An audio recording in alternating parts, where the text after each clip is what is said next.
Hello guys! Good morning! Samahan niyo ako.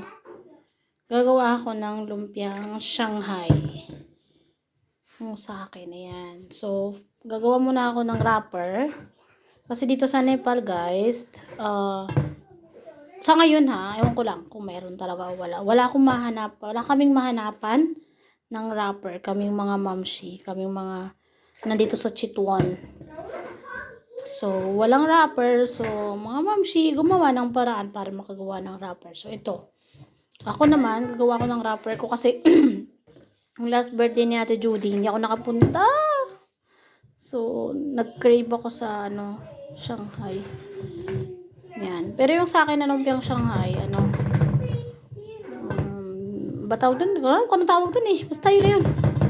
Ayan. So, ito. Ano lang ang gagawin muna natin? Harina. Yan, babasahin natin yung harina. Tapos, lalagyan natin ng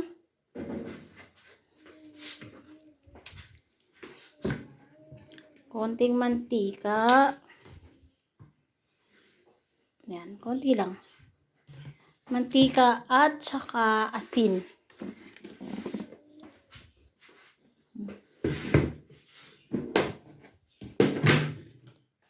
At saka asin. Yan.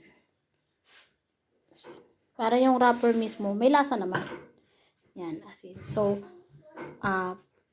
harina, asin at saka mantika lang. Tapos mekas-mekas natin. Yan guys. So, eto. Ako na. Sorry.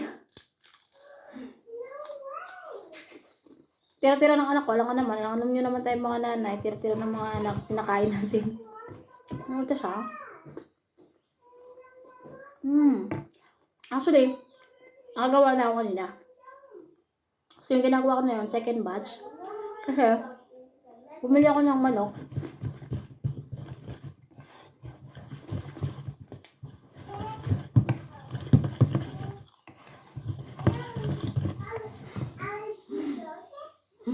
Bumili ako ng manok, kalahati kilo. So, marami-rami siya. Ang gagawin ko ngayon, gagawa ko ng maraming wrapper, babalot ko lahat ng manok at i-freezer ko. Para sa susunod na mag-craving ako, meron na ako nakahanda. Baga hindi na ako gagawa ng gagawa. Syempre guys, hindi naman din madali kahit sabihin mo na ganito lang buhay namin sa Nepal. Pagod magmekas-mekas. Pajul! Which one? Yan. Tiri style. Ayan. Yung parang ganyan lang. Ayan. Nakikita nyo. Ayan. Yan yung tamang twisted. So, let's start. Dahil yung iba, ako ito lang gamit ko. Itong brush lang na ganito. Tapos, pan lang. Simpleng pan lang ako. Ayan. Gumawa na ako kanina guys. Kaya may mga naiwang residue. Kasi, second batch na to, nagawa na ako. Pakita ko sa inyo.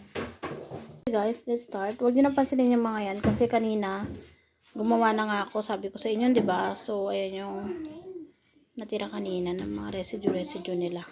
So guys, siya, sobrang hina niya. So, kailangan, hindi siya sobrang init para di masunog. So, ayan. Salin lang. Tapos, mabilis ang pag-brush lang. Para di agad masunog. Ayan. Spread mo lang. Yung iba, parang brush ng pintura ating ginagamit nila. Pero ako, ito lang kasi yung available sa akin. So, ito lang. Ayan. So, sa inyo na guys kung gaano ka kapal yung ginagamit nyo. Ako kasi ganito lang kanipis yung nilagay ko yan.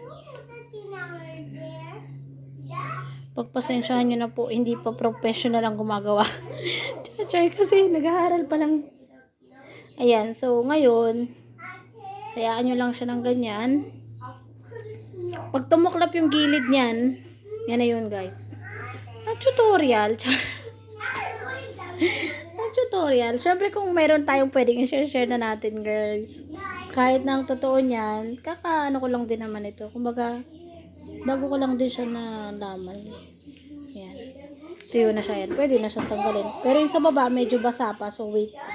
Hintayin natin sandali. Yan, nakikita nyo. Basa pa tong side na to. Tutuyo na to yung mangat na. So, ito na lang yung inaantay ko. Para madali ko siya matanggal. Ayan. Basa-basa pa, guys. Nagmamadali. Nagmamadali. Ang mamshi nagmamadali. Yan. Okay. Yan. Basa pa rin siya. Carry na yan, guys. Kahit basa. Carry na yan. Yan. Okay. Salin dito. Yan. Tapos, isa pa. One more time. Mabilisan lang na pagpahit. Ano ba yun? Ba't nag-aaway kayo dyan? She's eating but that is from there up. She's telling only Mama can do that because she thinks she will fall down. Yeah, she will fall down. Don't do that one. Oh, tanga ka? Oh, di ba? That's what I'm saying with you. That's what I'm saying with you, right? Now you know, ate? Distract na ako. Nahulog yung anak ko. I told you already before, ate, right? I give you sign already, ate, you will fall down there. You already fall down, right?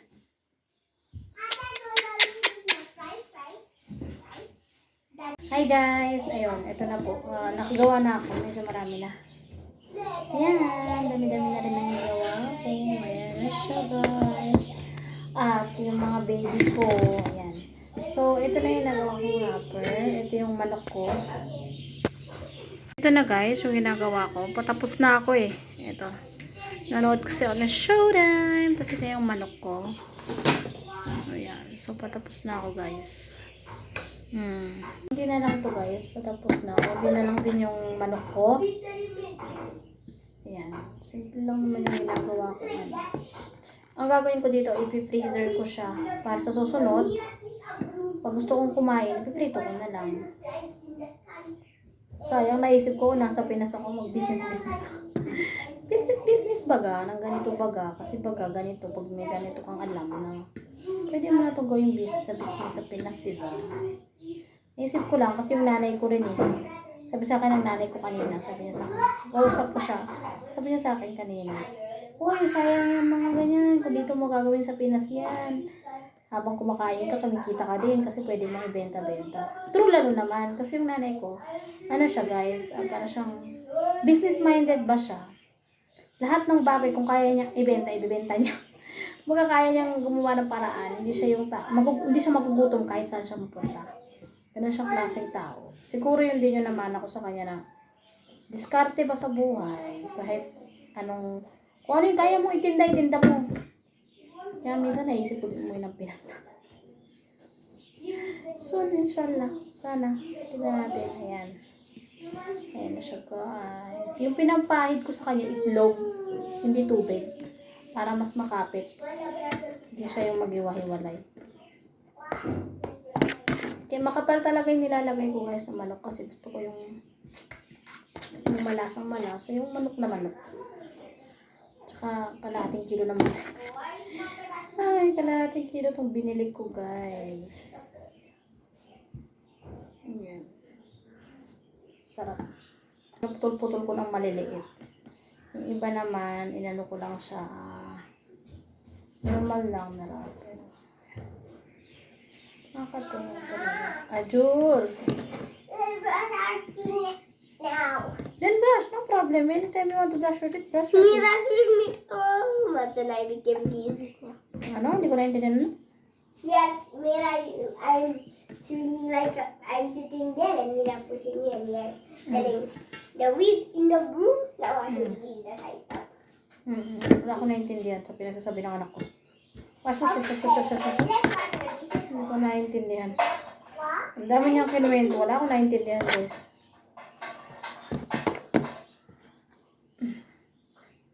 Busy ang nanay magbalot.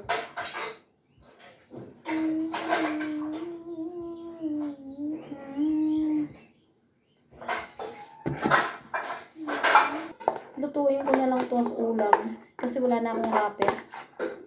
Marami pa, oh. Dami pa. Dami ko na nagawa. So, ano ko na to? Lutuin ko to. Gawin kong manok. Gawin ko siyang pastil. Di ba kayo pamilya doon sa pastil? Sa Muslim yun eh. Sa Muslim. Sa aming mga Muslim. Pastil yun. Yung kanin. Tapos hinaluan ng manok. Tapos binalot sa dahon ng saging. Ay! Papakita ko sa inyo next time. Gagawa. Mag-vlog ako ng ano, ng ganon. Iba-vlog ko siya. Papakita ko sa inyo. Paano gawin. May dahon ako ng saging sa likod. So, may saging kami doon. Yan. Bye, guys. Ito na pala. Tignan niyo pala muna. Iba-iba yung cut niya. Guys, yung cut niya. Kasi, ito gusto ko yung ganito yung style niya. Tapos, ito naman yung parang sa Pinas kasi meron kami nabibili na Shanghai roll. Na ganito yung style. Yung parang ito na siya, guys. Sasali na natin. So, nalagay ko na siya sa bawnan. I-freezer ko siya. Para sa susunod. Shout out Ate Ruth. Ate Ruth, tali ka na. Shout out si Ate Ruth. Tali ka na, Ate Ruth. Kain tayo nito. Pag nakapag-school na yung mga baby ko, pwede na akong gumala-gala. Pwede na ako pumunta sa mga mamshi. Pasyal-pasyal sa kanila. Namimiss ko na rin gumala, guys. Kasi, isang buwan na ako dito nakakulong sa bahay. Kaya ang mamshi nyo, kung ano pinagagagawa. Ito, kung ano lang naiisip gawin. Yan.